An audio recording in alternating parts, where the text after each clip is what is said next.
A Day Off by Varlam Shalamov from the Kolyma Tales. Two squirrels the color of the sky but with black faces and tails were totally absorbed by something going on beyond the silver larch trees. I walked nearly up to their tree before they noticed me. Their claws scratched at the bark and their blue shadows scampered upward. Somewhere high above they fell silent. Fragments of bark stopped falling on the snow, and I saw what they had been watching. A man was praying in the forest clearing. His cloth hat lay at his feet, and the frost had already whitened his close-cropped head. There was an extraordinary expression on his face, the kind people have when they recollect something extremely precious, such as childhood. The man crossed himself with quick, broad gestures as if using his fingers to pull his head down. His expression so altered his features that I did not immediately recognize him. It was the convict Zamiatin, a priest who lived in the same barracks as I.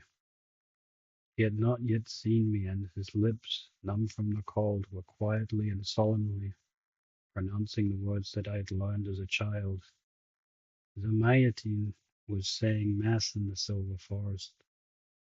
Slowly he crossed himself, straightened up, and saw me. Solemnity and tranquillity disappeared from his face, and the accustomed wrinkles returning to his forehead drew his eyebrows together. Zamiatin did not like mockery. He picked up his hat, shook it, and put it on. "You are saying the liturgy," I said. "No, no," Zamiatin said, smiling at my ignorance. "How could I say Mass? I don't have bread and wine or my stole. This is just a regular issue towel."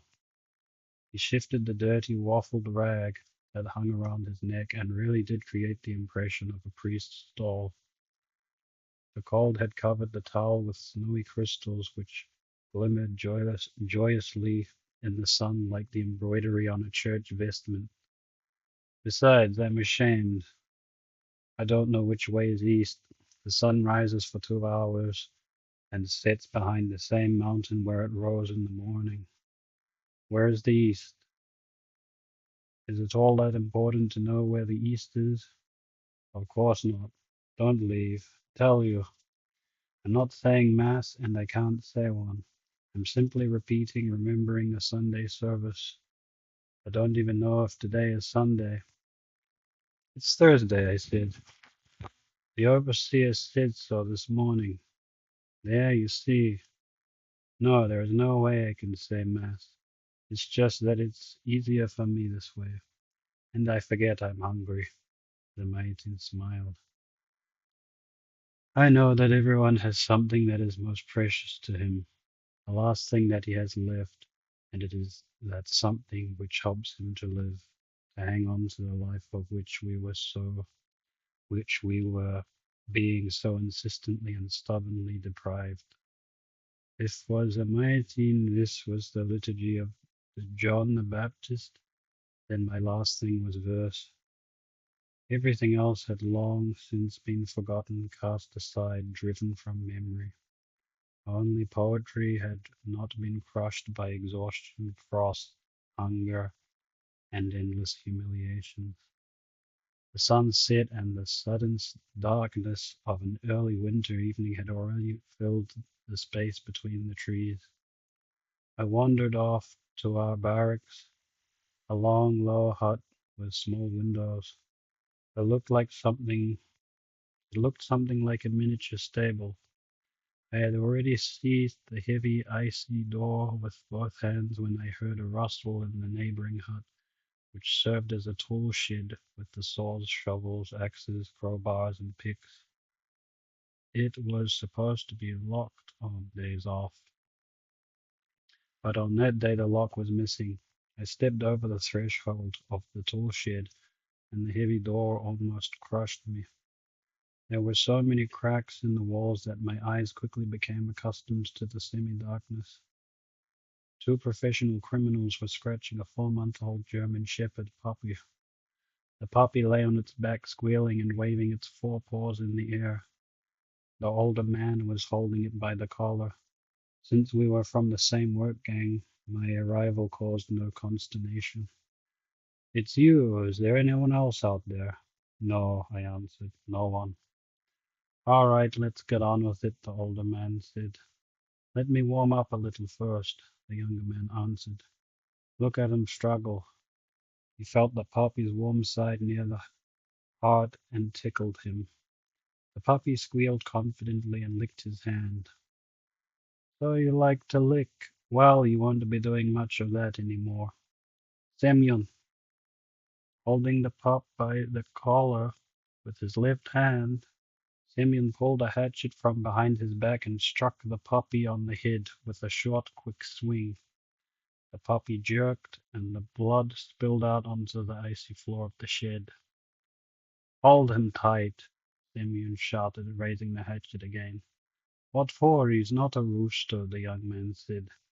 "Skin him while he's still warm," Semyon said in the tone of a mentor, "and bury the hide in the snow." That evening no one in the barracks could sleep because of the smell of meat soup.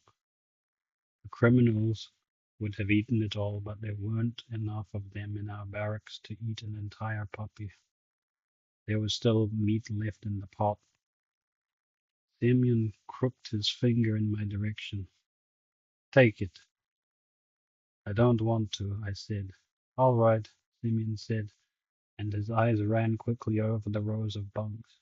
"In that case, we'll just give it to the preacher." "Hey, father, have some mutton. Just wash out the pot when you're done." Zamiatin came out of the darkness into the yellow light of the smoking kerosene lantern, took the pot, and disappeared. 5 minutes later he returned with a washed pot. "So quick?" Semyon asked with interest. "You gobbled things down quick as a seagull." "That wasn't mutton, preacher, but dog meat. Remember the dog, Nort, that used to visit you all the time?" The Zamiatin stared wordlessly at Semyon, turned around, and walked out. I followed him. The Zamiatin was standing in the snow just beyond the doors. He was vomiting. In the light of the moon, his face seemed leaden. Sticky spittle was hanging out from his blue lips. The Zamiatin wiped his mouth with his sleeve and glared at me angrily. "They are rotten," he said.